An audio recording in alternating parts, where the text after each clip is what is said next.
The following is a New Hampshire Public Television special presentation. Hello and welcome to the New Hampshire Authors Series. I'm Rebecca Rule and I'm here at the Diamond Library on the campus of the University of New Hampshire. I'm about to interview author and naturalist David Carroll. He's going to tell stories and talk about his writing in ways that I'm sure will delight you. So come on in and join the audience. In partnership with the Friends of the UNH Library, this is the New Hampshire Authors Series from the Diamond Library at the University of New Hampshire.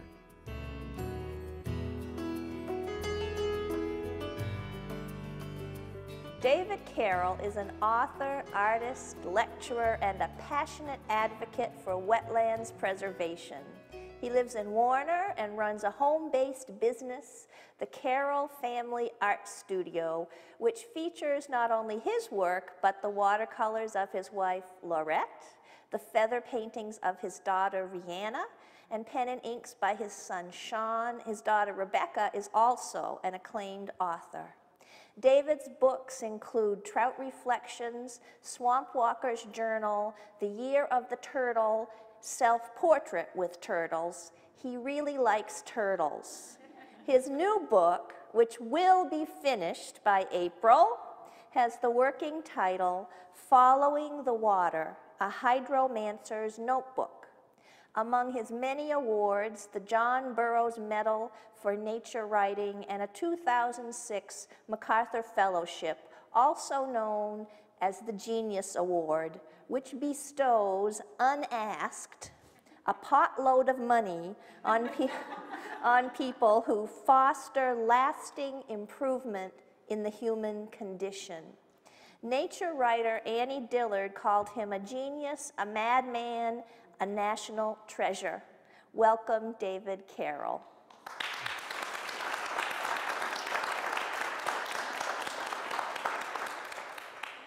Thank you very much, Rebecca. What a pleasure to be here with you. Of course, and, I'm so happy to have you here. I think Annie Dillard had 2 out of 3 right anyway. Well, so I was going to we'll ask you about two. that. Yeah, What's up with the madman thing? That's probably the most accurate.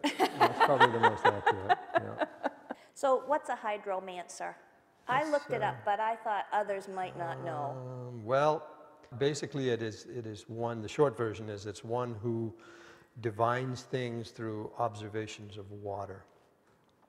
But it means, it comes from a Greek root mantia, from antia, which really means prophet. Mm-hmm. And I certainly don't put myself forth as a prophet. That's not the part I'm in. But it also includes a definition of one who, through other than human means, gets insights into obscure knowledges and so forth. And the word just fascinated me quite a few years ago, really, this idea for this book. Mm-hmm. And I thought, you know, and that was the book actually I was going to do after Swamp Walker. Mm-hmm. But my editor, Harry Foster at Houghton Mifflin, who unfortunately, I'm sorry to report, died actually in July at the age of 62. It's a big loss. I had a 10-year history with him, and as you know, that editor-writer relationship is very important, yeah. Quite something. But at any rate, he really was persuading me to go to a more personal book. Mm-hmm. And I said, Harry, memory lane is not my favorite street. I really don't want to do this. I want to stay with what you know and do another natural history. But that's, so this book is now coming forth. So you did Self-Portrait with Turtles for him and for yourself? Well, yeah, I told him, and I don't really do that much of my writing that's specifically aimed at being in a book when I'm during the season I'm out with the turtles. Mm-hmm.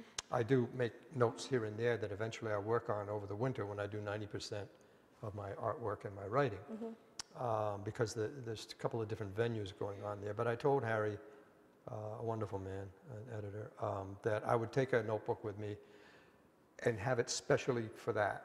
And if I came back in the fall, I'd send him stuff if I had it. And when I came back in the fall, I found that I had more material than I thought I would. Mm-hmm.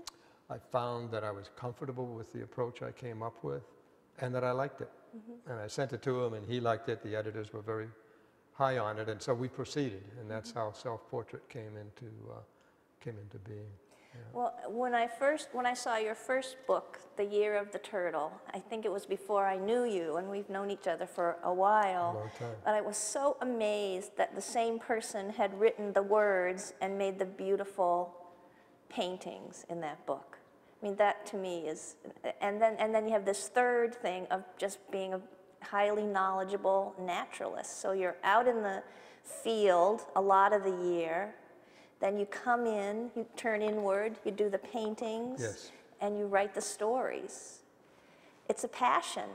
It's a passion, and it's, you know, it's just a combination that is so mutually enhancing and just wonderful.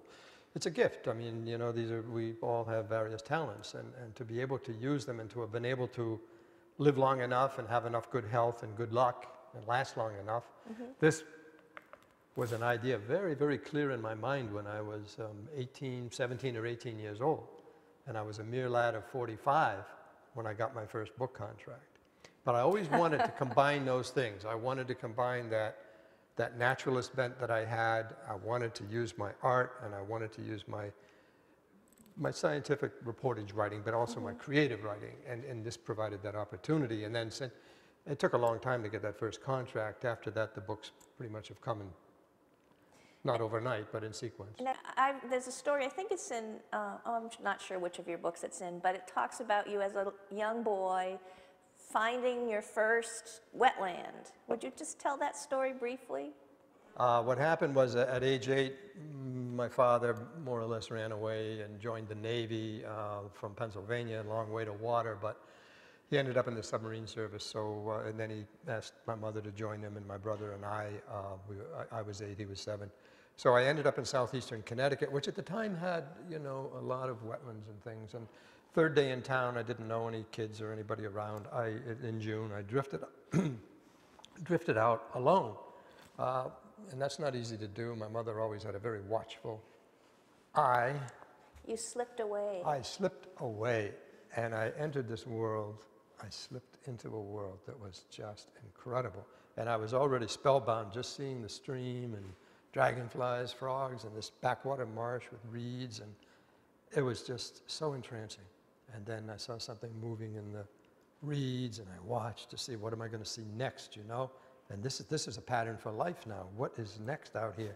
And this tremendously beautiful, I didn't know what species or kind it was, of course, but this black-shelled, yellow-spotted turtle appeared, and that was it. I mean, honestly, from that moment on, I dedicated my life to slipping away from my mother, slipping away from any employment opportunity or anything that would keep me from being in the swamp, and somehow making that work.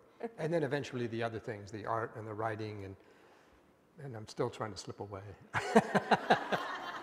Traditionally on this program, we have people read from their work, and I would ask you to read from your work in progress, because I know that's where your head is now. It is, yeah. And we've picked out a few little pieces that, just to give you a sense of the kind of writing that David does, which is as close to poetry as you ever get in sentences, if you ask me. And so we'll do a few of those. You want to start with Wading Alder Brook? I would like to do that. And this writing is, as you know, because you're familiar with my work, is, well, there are parts of this flavor in all of my books, but in this book, it's much more my own personal musings and descriptive writing and somewhat philosophical here and there. With this book, I am not trying to build in as much of the natural history background information, slipping that in with, you know, the creative writing aspect. So this is more, thank you, poetic is wonderful. I love that. This is Wading Alder Brook, and I may actually open my book with this. Wading Alder Brook, I search a steep west-facing bank just upstream from the Willow Dam. The high, nearly perpendicular slope rises 20 feet or so above the brook. At its downstream base, beavers built a dam, but abandoned it long ago. A tenacious line of black willows and silky dogwood colonized it, and over time created a turfy embankment that is breached by spring's unruly spates, whose silver cascades bring life to a cut-off stream section.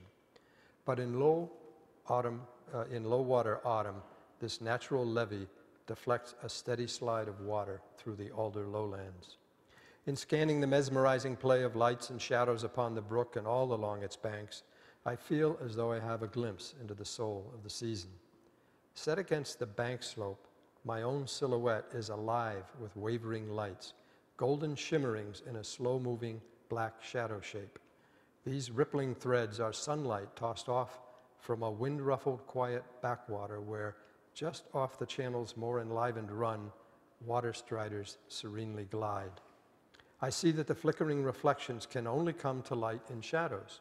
They become lights dissolved in lights, invisible on the radiant slope of the sun-struck stream bank. Strewn with fallen leaves bleached of their autumn brilliance, the high banking has become a glowing ochre wall. It is a tabula rasa for this watery writing. Within every cast shadow, from that of the slenderest wisp of dried sedge to those of the infinitely branched debris of former floods, and the broader stems of standing alder, and the one I cast myself, the largest among these, there is a ceaseless wavering of amber gold webbings of light, cast by flowing and wind-blown water. I move, and the lights move with me, to glimmer wherever my shadow goes. I cannot catch them in my hand, but I can shift them about by playing the shadow of my hand over the stream bank and place them where I will. It is as though the brook's reflections pass through me, pass through fallen trees and tumbled ferns, sunlight and shadows, wind and water.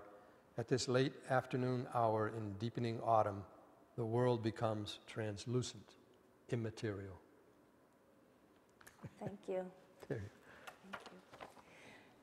That to me is a lot about seeing, which is what so many of us go through our lives and we see, but we don't really see somehow.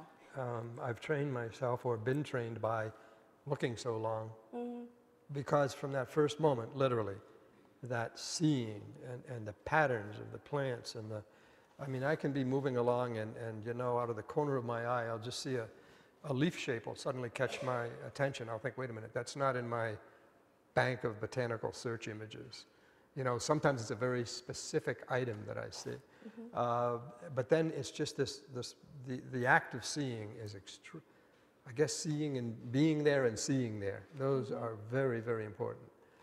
And that's how it all started out. I mean, as this 8-year-old kid, I had no background in art, science, or anything really. And to me, it was just to be there, to be witness to that. It was extraordinary, and I guess that's true. And that probably enhanced my artistic sensibility that I was born with, and the artistic sensibility enhanced that seeing. And one of the things I love, and I'm very fascinated with the camouflage and the patterns out there.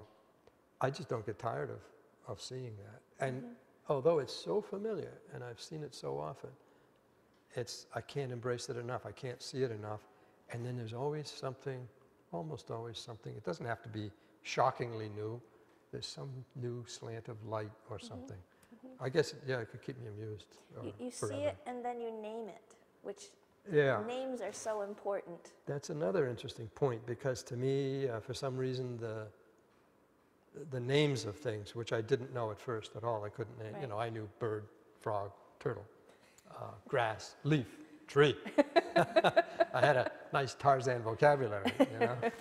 But then I started to learn the names of the different species.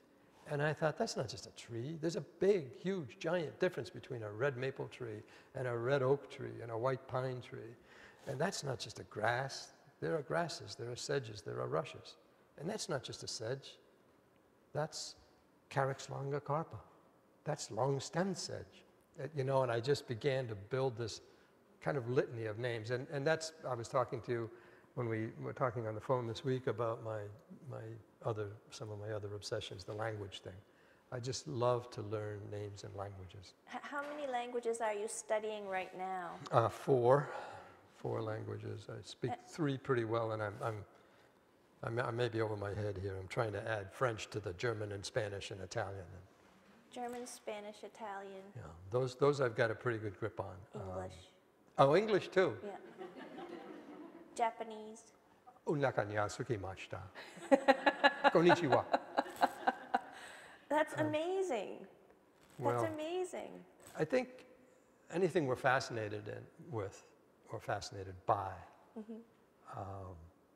we have a good chance of being amazing at. And maybe people could be more amazing if they let themselves get fascinated more. Well, could I ask you to read again? Surely. I just love when you read, and this is just a very short piece called In Memory Only. Yes. It's all, well,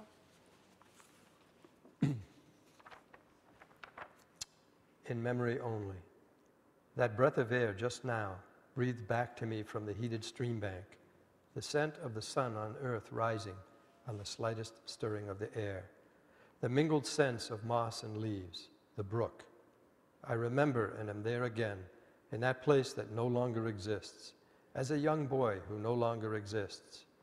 April's alchemy creates a memory out of mud and water, sunlight and fallen leaves. Spring breathes on these and brings something not just to light, but to life. At such unbidden moments, and they are fleeting, fragments of memory become so vivid that they live. I cannot see them, I can only feel them. These unconscious rememberings, not just of what I was then, but of what was all around me. That light of some deep yesterday, the sunlight on the water, the stream that sparkled by, that frog that looked back at me and at the same time all the world around. Are these some last earthly existences destined to die with me? How is it they return to me, to take me back? Is there ever a going back to stay? Does all of this lie in memory only? wow. Yeah, that's what a stream bank can do to you. Well, when I hear this piece, I think about mortality, I think about spirituality, and there's magic in it too. I mean, it's all, hydromancer implies a certain amount of magic. Right. There's so much underlying this. It's like you observe as closely as you can, but by doing that, you get in touch with some, I don't want to get mystical, but it... That's yeah, you and know. that's, you know, and I'm, as I gear up now to push forth on this, and I do have quite a few drafts and notes to work from, that's another great point, because I don't want to get, you know, mystically New Agey off the mark, because... You don't want to be on the New Age shelf? Well, I love the New Age music and so forth, but I think one of the things that's also important in my work is that I do have a very, very strong biologist component. And yeah, I don't mind, you know, having this intuitive, I'm all for that, but I feel it's good for me that I am also very, very well grounded in science. And when I use the word magic, it's more, I don't believe in magic, I don't believe in superstition. Mumbo is jumbo is what I always say. Mumbo is jumbo. Mumbo is jumbo. Yeah. I apply But you ask questions like, is there ever a going back to stay? Does all this lie in memory only? Yeah, maybe So that's, your answer is no. I hope I won't answer it. is there ever Maybe that's going mumbo back to jumbo. I stay? gotta watch.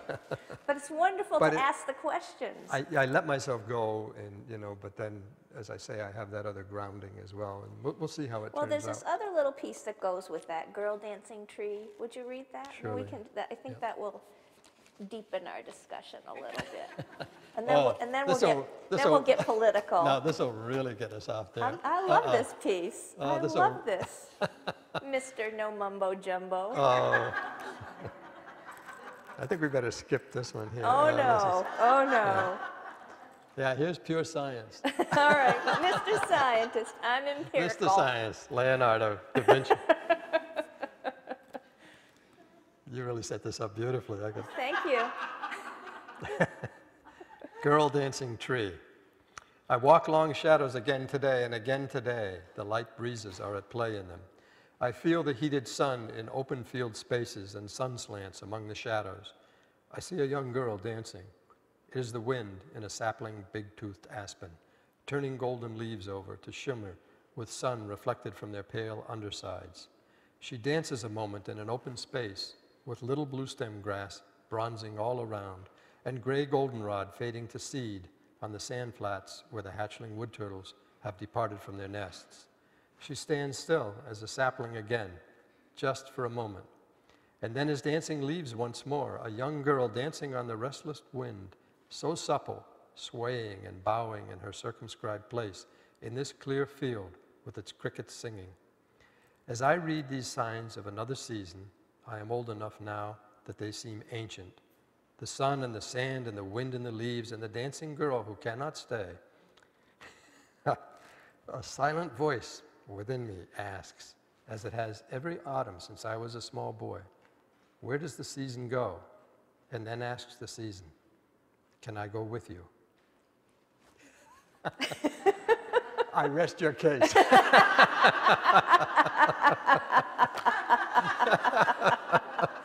Well, that's the tension, isn't it, between the scientist and the person who's so engaged by nature that you will not find a career PhD herpetologist writing this. Well, now we can get political, if you'd like. Surely. Because the wetlands are in danger. Your beloved turtles are in danger. And you've been trying for decades to do something about it through your writing, through your speaking. You've written a piece that you might want to read from or just talk about. I won't read all of this, but boundary marker. As I turn toward the brook, I am stunned by a sign. This is not the kind of sign for which I am ever on the lookout, ever trying to read on the earth, in the water, among the plants, but a human designation, a small rectangular boundary marker nailed to a tree. It bears the initials of a land trust. I knew this was coming, but there was no way for me to prepare myself for it. And I knew it would go hard for me, but I am surprised by the depth of my reaction, physically and mentally, to this symbol. It is almost enough to turn me back, send me home. What the 5 letters I read signify will be regarded by nearly everyone as a conservation victory, a cause for celebration. I can only see loss and sorrow. I had tried to steer this in another direction, beyond conservation to preservation. The landscape here, with its lingering wildness and extraordinary biodiversity, possesses an ecological integrity that is rendered more rare by the hour in the face of a global loss and marginalization of habitats, a relentless planet-wide conversion of natural ecosystems to serve human needs and desires. I thought for a time it could go differently here, that this place could be left alone. But at the same time, I saw all those familiar signs that would point to the contrary. And now I see that this has become a marked place. It is all but universally believed that if development rights are bought up and motorized vehicles excluded, a parcel of land is saved and its wildlife habitat protected thereby. But as will be the case here, funding sources and terms of easements in nearly every case mandate a level of access and recreational use that lays the foundation not for true habitat protection, but for a playground for people, a human theme park. And that is my most difficult task, and it gets more difficult all the time because I have a long history with places disappearing and then some being set aside as conservation lands. You know, we use that word protected too loosely applied to land. Protected for what?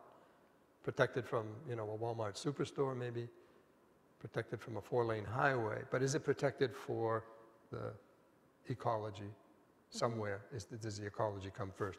And that's my difficult job, and it is very difficult, you know, because our economics, our culture, our ethics, everything is driven towards, of course, using the land for human ends. And where we don't absolutely pave it and use it in a hardcore way, we expect it to be our working forest or our playground or just a nice backdrop for us to jog through. And I'm thinking, okay, I'm all for Trust for Public Lands, I'm all for Central Park, I'm all for the things that trusts do, but where is the other thing being addressed? And I don't see that. And a great part of my history is with what I call in Swamp Walker's Journal, a phrase that Harry Foster was really hoping he could get me to delete, but I felt was central. I walk a landscape of loss. And, you know, I have to report that. When I began writing my books, one of the rules I saw for myself, originally when I was 17 and 18, and I already was seeing these things and knew I couldn't go back to that place in Connecticut. That was when I left at 18. I would never go back. But I wanted originally, I was thinking, I want to celebrate these things I've seen. I want to draw the pictures. I want to write about what I see, and I want to give information. But very quickly I saw that there was this other thing, and my job was to almost be like the little kid in Hans Christian Andersen's The Emperor's Clothes, and say, you know, this is stark naked here. You know, this is not a sanctuary. This is a human theme park. So that's, and you know, it's a difficult thing to do. It's wonderful to have the MacArthur grant, and I'm hoping if I can make some moolah on top of the moolah. My big desire in life is to actually buy a swamp and just give it to the turtles, and this is, you know, nobody need come in here. There are some places like that, but they're so few. And, how can people help you do that? Some of the things we could do is, if we would just accept that preservation is not a bad thing, that if some places where if we don't facilitate, if we don't exclude access, and I don't consider myself a misanthrope, I consider myself a humanist. But if there are places that we could just leave alone, if we don't bar access, if we don't pave the way in, the big problem is everybody goes trail crazy, bridge crazy, cinder path crazy, bike path crazy, dog walk crazy. And that's not good for the turtles. It's not good for any of the ecology, and that's, you know, that's a huge contributor to the lack of biodiversity that's going on. So if we could just even begin to think that preservation, understand the difference between conservation and preservation, maybe supported an initiative that is trying to raise funding that isn't necessarily for people to go and fish and hunt and chop trees in, you know, and that's all fine, but we're running out of landscape. And I know a lot of people have these bumper stickers that say, save the humans, or we need places. People will come back at me and say, we need places for people to go. Well, yeah, we do, but you know, we're the ones that are filling up this landscape. And why is nature paying the price for that? David Carroll, thank you so much for joining me on the New Hampshire Authors Series. I have really been looking forward. It's wonderful. Well, it's great to see you here and to talk with you. Super. Okay. Excellent. It's a wonderful forum. Thank you very much.